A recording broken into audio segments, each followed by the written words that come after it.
Hello everyone and welcome to Lenexis Landing. This is a homebrew town in my D&D campaign and I've hand painted every tile, including these, the cottage tiles from Dungeons & Lasers, which I'm going to be showing you a how-to guide today. The wood itself is very simple, but I'm going to give you tips on doing all of that and how to enhance it further with some bonus tips for furniture and making sure everything is relative to the wood around it. This is going to include no guides for models per se, but the wooden bases do need to match your terrain, so this guide will help with that as well. If you find any of this content useful or you want to see any further guides, please do let me know in the comments below, but today we're tackling the wooden cottage.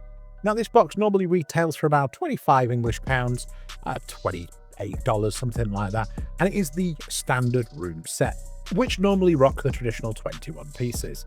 Today, I want all the wood in my town to match, so I'm going to be painting 5 sets of them.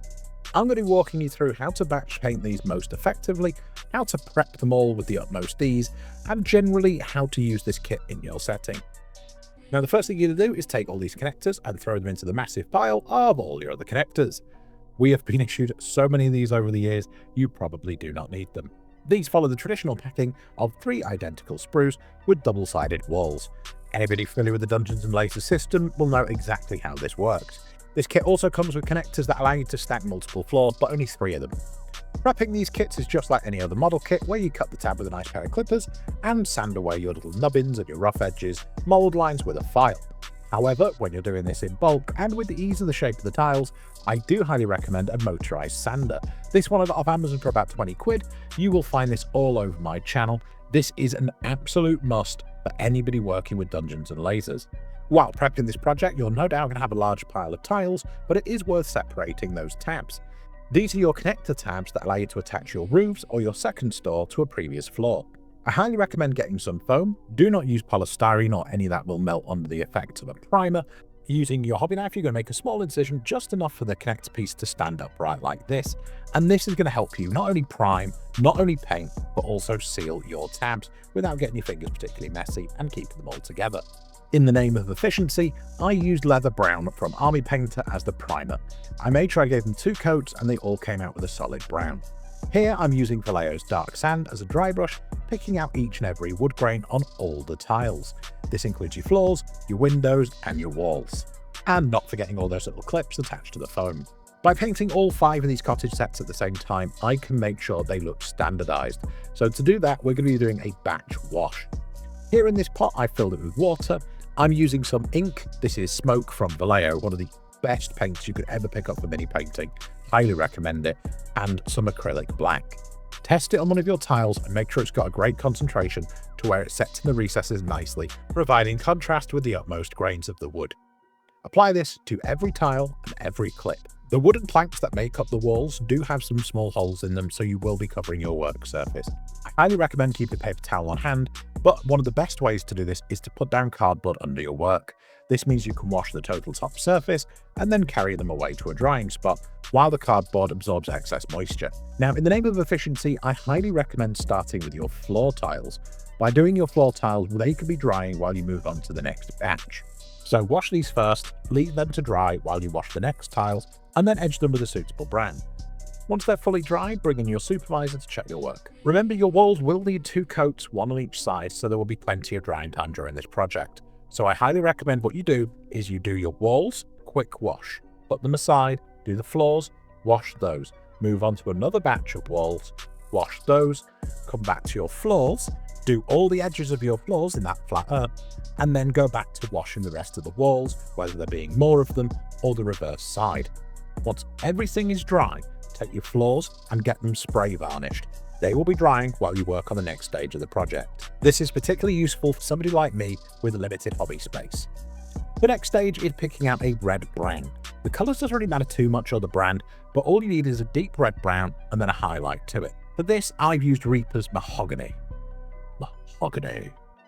On all the walls, doors and windows, we're going to pick out all the rounded woods, these kind of log planks that they've been using. Give them a good coverage on both sides. Now, the reason we're doing this is it contrasts really well with the natural wood we've used for the planks, and it's going to stand out against any decorative wood, which we're going to be including later for the window frames. Something I'm going to extrapolate on later is how you should always learn to do at least 3 different wood techniques and 3 different wood colorings. The reason for this is if you look at a traditional setting, you're going to have a floor, a wall, a wardrobe, a bed, whatever wood furnishings you can think of. If you put them all in the same space, they're going to blend into each other. Now, I will prove this later on by showing you an additional technique, but I really do like painting red woods. This is arguably the most time-consuming element of the entire project, except for waiting for the washes to dry. But when all your pieces look like this, you're ready to continue. We're going to do so by taking whichever highlight shade you need. For me, it's Chestnut, and we're going to go around all of our areas in red using the side of the brush to pick out the curvature as a highlight, promoting some of those wood grains as well. This stage can be deceptively quick to do, so I kept a small stash of them on my workspace and just did them in between other jobs of the day. I don't recommend using your best brush for this project, as dungeon tiles can imbue a lot of wear and tear. If you've been following this guide diligently, this should look something like this. If any of your red has bled into your wood, most of the time it will go unnoticed if you just use a wet brush to smooth it out. Moving on to more detailing, we're going to take some Warmaster green from 2 thin coats and we're going to pick out all of the window panes. We're going to be focusing on making sure every element is covered. Do not forget the branches in between the window. I did that on many. I have to keep going back to it. Moreover, do remember that these are double-sided, so you will need to do both sides of the wall. You can pick a different colour for this, but all you're going to need is a base coat and a highlight. We're going to be doing the next stage very similar to that we did the red. So as long as you've got 2 colours that you like from the same triad, this will be easy for you. Again, worth mentioning this because many of us in the Dungeons and Laces community work on multiple sets at the same time, but plan your batches ahead of time.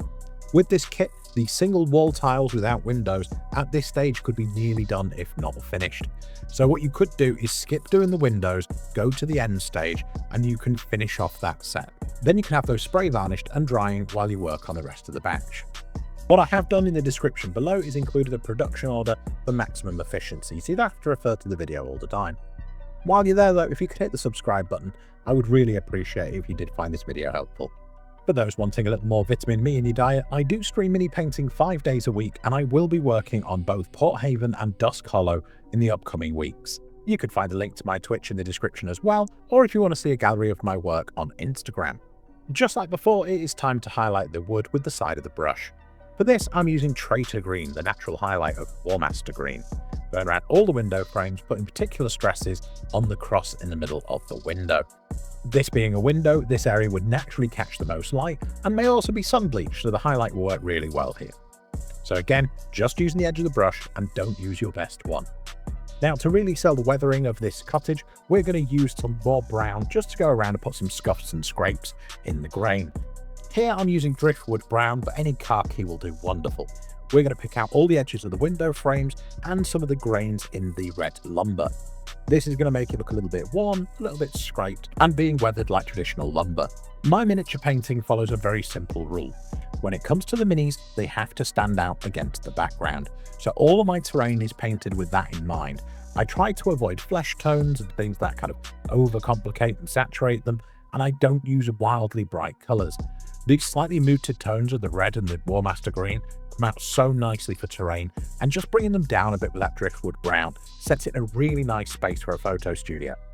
For anybody who's seen my Instagram, you know I use these as set pieces for my photography for social media. There's nothing stopping you just putting a floor on a wall and snapping a photo in front of it, cropping your image down to size. So if anybody wants to improve their social media game, this is a very easy and cheap set piece you can make. And because we've already got a few layers of paint and this one's going down very thinly, you can do both sides and leave them on the canvas top. You don't really need to wait for them to dry. I'm going to be throwing in a bonus tutorial for you, and it is doing furniture. Here I'm using some burnt toast brown as a base coat, and I'm dry brushing with trench mud. This is from TT Combat. I absolutely love their range for terrain because they're significantly cheaper than most of their competitors, and they take really well to dry brushing. They've got great tones for terrain. Highly recommend them. Here I'm using some mummified khaki as our second dry brush, focusing strongly on the edges. A 50% watered down brown wash will set the shadows for us, and then I'm going to pick out the fittings with some non-metallic gold. Going up a few highlights to really sell this nice furniture, including some touches of white to show the light hitting each of the hard edges. I still think this looks a little bland, so what I'm going to do is I'm going to pick out some of the recessed panels in a different shade. Here I took the wooden triad from Reaper and I applied it in these recessed areas, just mixing up the wood grain. For the record, I know it's bad to use a lot of different brands on a YouTube tutorial, but as a painter, I have so many tools in my arsenal. I have what's in arm's reach, I know what's best, and I just grab what I like. So here I go, highlighting up through the shades, being mindful of all of the grain. I still want to leave that shadow around the outside that the wash left. And with the final highlight, I think this is good enough to go. Now, with the little chest of drawer unit next to it, I think they look pretty impressive.